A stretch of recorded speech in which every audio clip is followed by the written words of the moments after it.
I'm Eric, everyone. So I'm the population health analytics lead at Trillium, where I support analytics for the MOHT, and I'm joined here with Dare, who also supports these activities.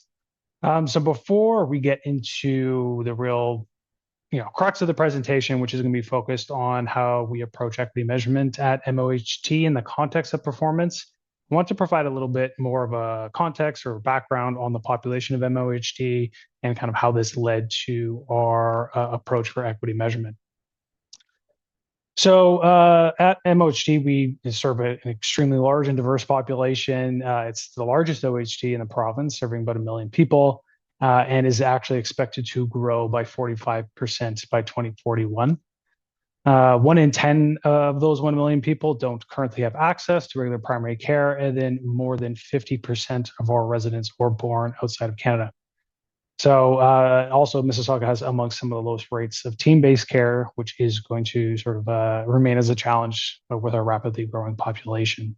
So in terms of the current state, or at least at the time that this product was being initially discussed, was that we had some limited data availability in terms of it being able to provide some more granular or more OHT-specific results. There was a desire at MOHT to do some more of these sub-analyses and different breakdowns by or indicators by different geographies. For example, we use Peel data zones in the region of Peel, so that was something that we were interested in being able to incorporate.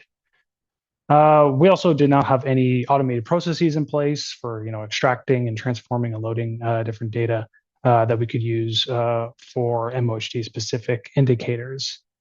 And then also our ability to report on our local progress and how we're doing and perhaps where we should be focusing on was limited because we lacked that customizable and regularly refreshed data. So really, just put more succinctly, MOHT needed more timely data that was tailored to our local needs, our priority populations, and then it could also be used to help better inform some of our decision-making and planning activities, for example, primary care team expansion. So moving on to the solution. To address these challenges, the team did land on developing our own unique data pipeline and scorecard product that is more tailored for MOHT specific needs and then designed to help enable some comparability with our peer OHTs, track trends, and then really crucially, the really important piece is to monitor and embed equity into all of our different measures.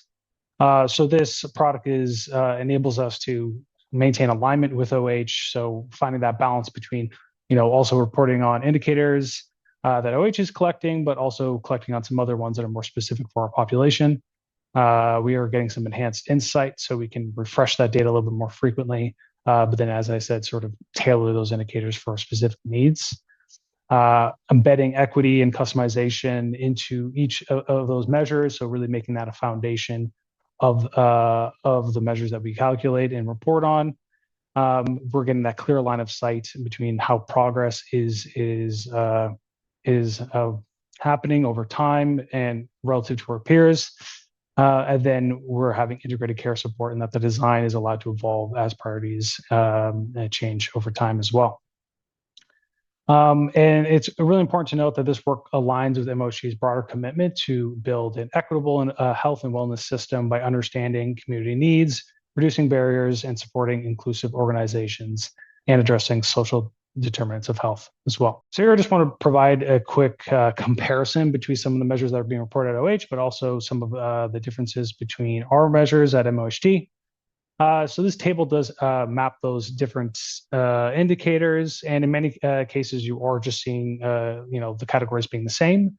For example, CHF and COPD emissions. We have ACSCs in there, cancer screening rates. But also where we differ is where we saw perhaps a need for local insights. So, for example, the rate of ED visits for potentially avoidable causes. This is high priority for THP and MOHT as well. So this is an indicator that we thought was important to collect. Repeat falls for repeat fall-related ED visits amongst those identified as frail older adults, then also percent not rostered to team-based care. So these indicators do reflect our local challenges that weren't captured by data that we had available at the time. And in total, the team did land on 12 key performance indicators that were selected in collaboration with subject matter experts across MOHT. So now quickly getting into our approach to measuring inequity. So I know there was a lot of discussion on the different measures that are available, so I'm not going to get too much into the weeds and relate to the actual measures. But our focus, so the measure of the equity measure that we're using for performance measurement is the relative index of inequality. There has, and again, just in terms of all the different sort of methodology, the only thing that I really want to identify here is that we are using that material resource dimension or the material deprivation dimension of the Ontario Marginalization Index. So that's going to be the main stratifier underpinning the metric. And the reason why we chose RII is because it does allow us to investigate those differences between groups and measures. So it allows us to really identify which areas we should be prioritizing. And I think some of the results that Dara is going to get into is really going to highlight like that advantage of using the RII, at least for our purposes. And again, this is a well-established measure that's used for performance reporting. So really sort of aligning with that learning health system approach that we take.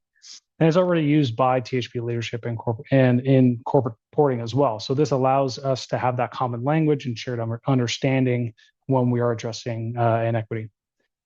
So that's it for me. I'm now going to pass it on to Dare, who's going to get into a little bit more of our results.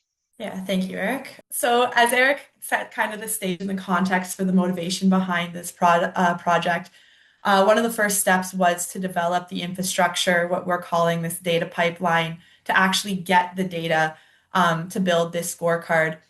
And one of the things about the OHT is that we have a unique opportunity with our partnerships between the Mississauga OHT as well as THB and the Institute of Better Health that allows us to build this from the ground up using these health admin data sources.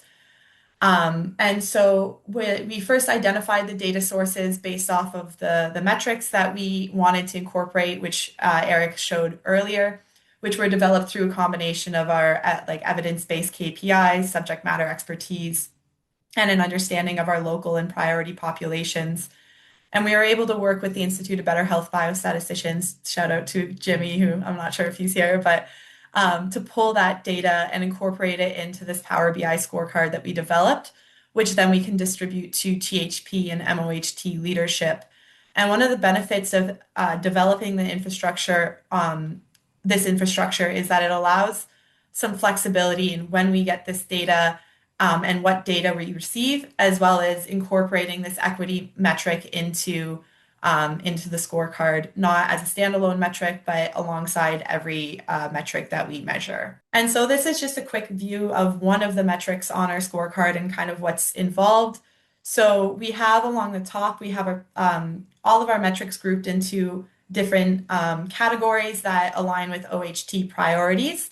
So that's our patient flow and chronic disease pathways, our priority populations, among others.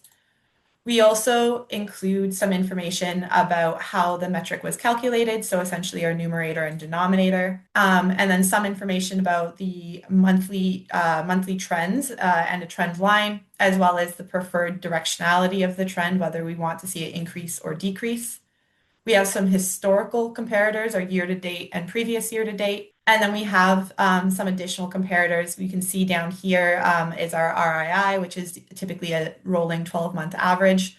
And then we have our most recent fiscal quarter for the Mississauga Health OHT, some peer OHTs, and the province.